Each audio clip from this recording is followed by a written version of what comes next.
चलो फिर शुरू करते हैं क्लास 7 का चैप्टर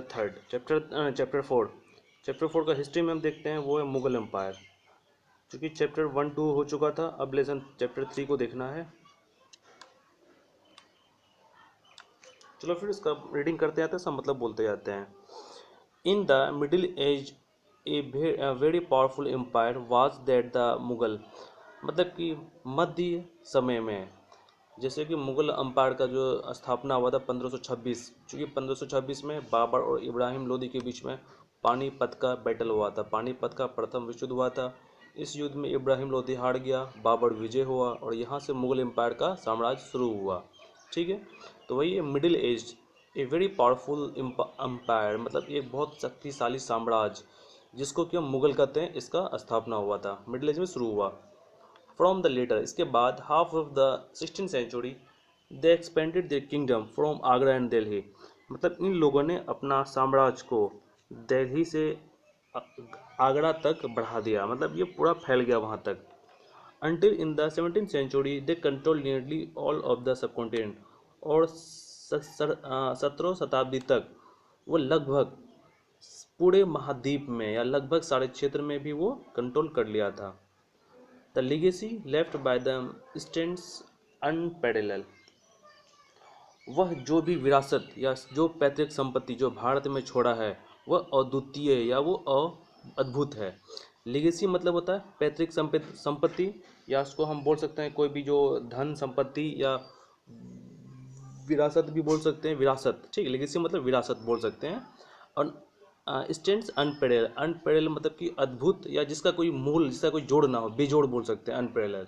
ठीक है, मतलब मुगल साम्राज्य जो भारत में छोड़ा है, जो विरासत यहाँ पे छोड़ के जो यहाँ से लेफ्ट आउट हुआ, वो बहुत ही अद्वितीय, मतलब बहुत ही अद्भुत है। चलो आगे देखते हैं। Who were the Mughals, Mughals कौन था या मुगल्स कहाँ का था? तो the Mughals where डेस्केंडेंट्स,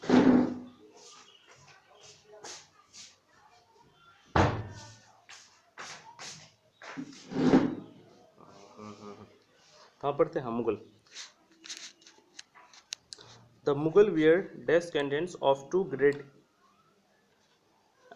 great lineage of ruler, मतलब मुगल जो है दो महान शासक का वंशज था। यहाँ पे एक वर्ड देख लेना, लीनेज, यहाँ लिखा हुआ कहाँ पे है?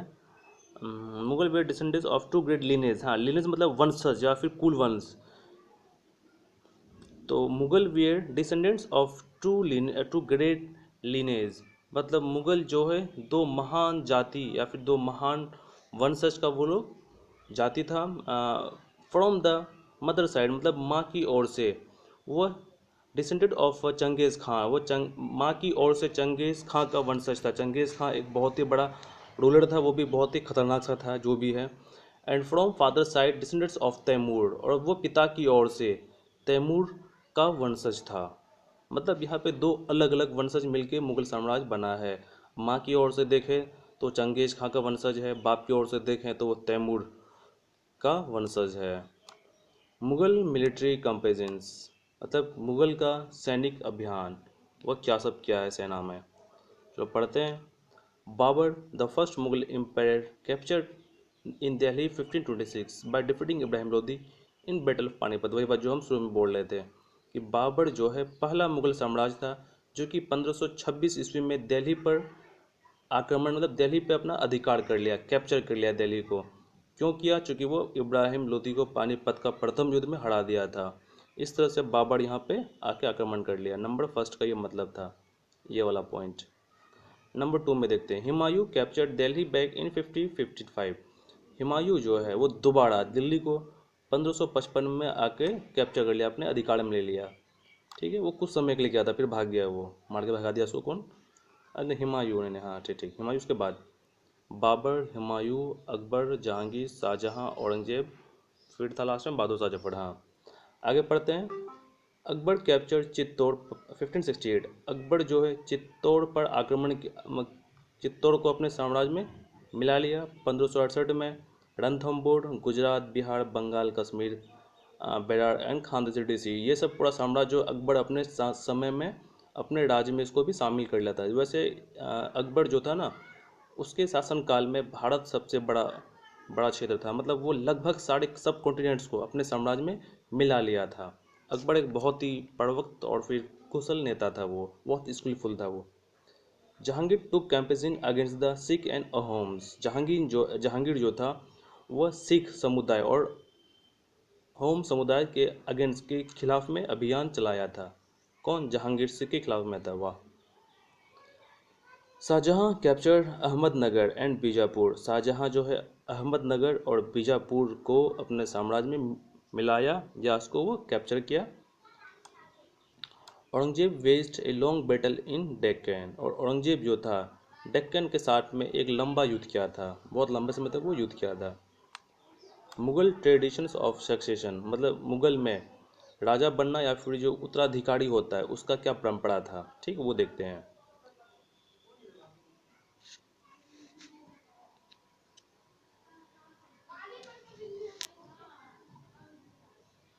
वन में है, the Mughal did not believe in the rule of primogeniture where the eldest son inherited his father state. देखो ये जो लिखा हुआ ना प्री मोर्गेटेड, इसको हम ये बात बोल सकते हैं वंशानुगत, या फिर जो मान लो किसी का मान लो किसी में अगर किसी का भी कोई राजा है, उसका अगर 5 बेटा है तो 5 बेटा में से जो पहला बेटा जो सबसे यंगेस्ट सन होगा, ठीक है, वो राजा बनेगा, बाकी जो छोटा बेटा सब वो नहीं बनेगा। ठीक है, तो वो होता है प्री मोर्गेट। हिंदी में बस समझ लो उसका, जो बड़ा बेटा होगा वही राजा बनेगा, ऐसा कुछ जो रूल होता है उसको प्री मोर्गेट कहते हैं। ठीक है, तो वो लोग इस थीम पे बिलीव नहीं करता था। Where the eldest son inherited his father state. हाँ, इसका मतलब वही कि जहाँ पर जो बड़ा बेटा है, जहाँ पर बड़ा बेटा ही साम्राज्य का उत्तराधिकारी बनेगा। ठीक है, तो इस पे वो लोग बिलीव नहीं करता था। कौन? Mughal. They followed the custom of conspiracy, inheritance और division of inheritance amongst the son। हाँ, वह इस बात पे विश्वास रखता था कि वो सारे साम्राज्य को सभी बेटों में थोड़ा थोड़ा करके बांट दे। जैसे मान लो अगर किसी बाप के पास में बहुत बड़ा साम्राज्य है, तो जितना भी साम्राज्य उसका जितना भी बेटा, मान लो 4 बेटा या 2 बेटा, जितना भी बेटा है सबको वो थोड़ा थोड़ा करके बांट दे। ठीक है, इससे लड़ाई झगड़ा भी नहीं होगा, कोई एक नहीं। चलो फिर आगे पढ़ते हैं। Mughal relation with other rulers, मतलब कि मुगल का संबंध और सब शासक के साथ में कैसा था। The Mughal rulers campaign constantly against ruler who refuse to accept their authority.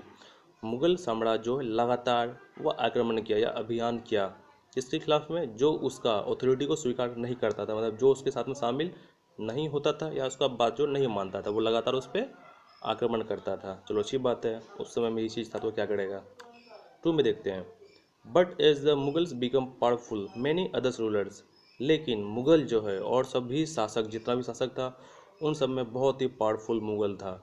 Also join them voluntarily. हाँ, बहुत सा जो शासक था ना वो स्वयं से, मतलब अपने आप से आके वो मुगल को सेंडर कर दिया कि हाँ ठीक है, आप मेरा राज को लीजिए, आप यहाँ पे शासन कीजिए। वॉलंटरी मतलब कि अपने इच्छा से। इसका मतलब लिख लेना, वॉलंटरी मतलब स्वयं इच्छा या अपने इच्छा से। The Rajput serve the Mughals voluntary. हाँ, और राजपूत जो था वह मुगल का वॉलंटरी था, मतलब स्वयं इच्छा से वो उसके समर्पण में था। नंबर 3। अच्छा, राजपूत राजपूत का क्या संबंध था ना, अरे लिखना था जोधा अकबर। हाँ, क्योंकि जोधा जो थी वो राजपूत थी और राजपूत में अकबर उसका दामाद लगेगा राजपूत का, इसलिए थोड़ा उसको झुकना पड़ा था। झुकना क्या पड़ा, मतलब उसको सम्मान दे रहा था अकबर का, क्योंकि अकबर उसका जिया जी था राजपूत वालों का। हाँ, Mughal gave mansab and jagirs to help them expand their territories. Mughal जो है वो लोगों को मनसब या फिर जागीर दिया करता था अपने साम्राज्य को बढ़ाने के लिए, मतलब जो भी शासक उससे मिल गया है उसको वो मनसब दिया करता था कि तुम अपना क्षेत्र को बढ़ाओ, एक्सपेंड करो। टेरिटरीज मतलब राज्य क्षेत्र। The main source of income available of Mughal rulers was tax on the produce of peasantry. और जो मुख्य इनकम सोर्स ऑफ इनकम था मुगल लोगों का वो क्या था, was tax on produce of peasantry, मतलब किसान लोगों से जो कर वसूला जाता था वो उसका उस समय में मेन इनकम हुआ करता था। अकबर पॉलिसी, अकबर का नीति। देखो मुगल साम्राज्य में जितना भी साम्राज्य था उसमें जो सबसे वीवीआई जो मेन था वो अकबर ही था। अकबर बहुत कुछ किया, अगर उसके बारे में अगर बुक पढ़ना शुरू कर दो ना तो अकबर नामा जो है वो कभी पढ़ के देख लेना। मतलब अकबर जो था एक यूनिक पर्सनैलिटी था, जितना भी मुगल साम्राज्य था उसमें थोड़ा सा डिफरेंट था वो। उसको जाति धर्म भेदभाव से कोई मतलब नहीं था। और यही कारण था कि अकबर के शासनकाल में इतना डेवलप किया भारत, बहुत डेवलप किया है। चलो पढ़ते हैं। Akbar's works are found in the book Akbarnama written by Abul Fazl. वही चीज़ जो अभी बोले, अकबर का काम अकबरनामा बुक में तुमको मिलेगा, जो कि अबुल फजल के द्वारा लिखा गया है। ये क्वेश्चन बहुत इंपॉर्टेंट है कि अकबरनामा किसने लिखा है, वो अबुल फजल। और इसमें क्या है, अकबर का जीवनी है। Akbar divided his kingdom into two province called subas govern by subedar. Akbar जो है अपने साम्राज्य को छोटे छोटे प्रोविंस, मतलब कि छोटा छोटा जो क्षेत्र होता है जिसको कि हम लोग सूबेदार कहते हैं, ठीक है, सूबेदार के द्वारा उसमें गवर्न होता है। तो वो छोटा छोटा क्षेत्र में अपना साम्राज्य को छोटा छोटा क्षेत्र में बांट दिया था। इसको हम लोग सूबास कहते हैं। और वहाँ पे जो शासन कर रहा था उसको सूबेदार कहते थे, ठीक है। Number 3, Akbar's noble commanded large armies and has access to large amount of revenue. Akbar का नोबल लार्ज आर्मी से access to large amount of revenue. हाँ, अकबर का जो सेना था वो बहुत ही विशाल था और उसके पीछे वो बहुत बड़ा रेवेन्यू, बहुत बड़ा इनकम अपना खर्च करता था सेना के ऊपर में, ठीक है। Number 3। Number 4, while Akbar was at Fatehpur Sikri, he started discussion on the religion. While Akbar was Fatehpur Sikri, he started religion discussion with the ulmas, Brahmins, Jewish priests and Roman Catholic Judaism. हाँ, अकबर जब फतेहपुर सिकड़ी में था उसने discussion करना शुरू किया सभी रिलीजन का, जो धर्म, जैसे उलमाज वो मुस्लिम में होता है, जो मुस्लिम का धर्म गुरु उसको हम लोग उलमा कहते हैं। ब्राह्मण वो तो मालूम ही होगा, हिंदुओं का ब्राह्मण, जीसस क्रिश्चियंस का, रोमन कैथोलिक एंड जोरास्ट्रियंस। जोरास्ट्रियन मतलब जो पारसी होता है उसको जोरास्ट्रियंस कहते हैं। तो इन सभी वो सभी धर्म का जो विद्वान लोग था उससे वो विचार विमर्श करता था, ठीक है। Number 5, the decision took place in the इबादत खाना। और जो भी उसका निर्णय हुआ करता था वो सब इबादत खाना में लिया जाता था। Number 6, Akbar realized that religious scholars emphasized rituals and dogmas were often bigots। हाँ, अकबर का ये मानना था कि जो धार्मिक सोच होता है या फिर धार्मिक विद्वान जो होता है, नहीं, ये जो धार्मिक विद्वान है वह इंसानों का जो कट्टरवाद, बैकवर्ड मतलब था कट्टरवाद, ठीक है, उसको वो ख़त्म कर सकता है या उसको वो रोक सकता है। इट लीड अकबर टू डिया ऑफ सुल्क इल्क ऑफ यूनिवर्सल पीस। हाँ, और इसी से अकबर का जो है दिमाग जो है वो वैश्विक शांति की ओर खींचा गया। मतलब यहीं से उसको विचार आया कि हम वैश्विक शांति लाने के लिए धर्म का चक्कर में पड़ने वाले हैं नहीं, ठीक है।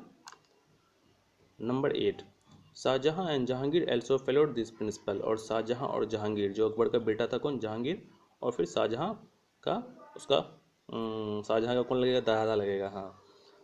तो उन लोगों ने भी इसी सिद्धांत को अपनाया कि हम किसी भी तरह का धर्म वाली बात नहीं करेंगे, हम धर्मनिरपेक्ष रहेंगे, सेक्युलर रहेंगे। लेकिन औरंगजेब नहीं रहा था। The Mughal empire in 17th century after. हाँ, मतलब कि 17वीं शताब्दी के बाद मुगल एम्पायर का कैसा हाल रहा। नंबर 1 में देखते हैं, the administration and military efficiency on the Mughal empire lead a great economic commercial prosperity. हाँ, प्रशासन और जो सेना का जो प्रभाव था मुगल एम्पायर में वो बहुत ज़्यादा ही डेवलप किया और बहुत ज़्यादा ही वो व्यावसायिक रूप से संपन्न हुआ था 17वीं शताब्दी में। The Mughal empires and the mansabdars spend a great deal their income of salaries and goods.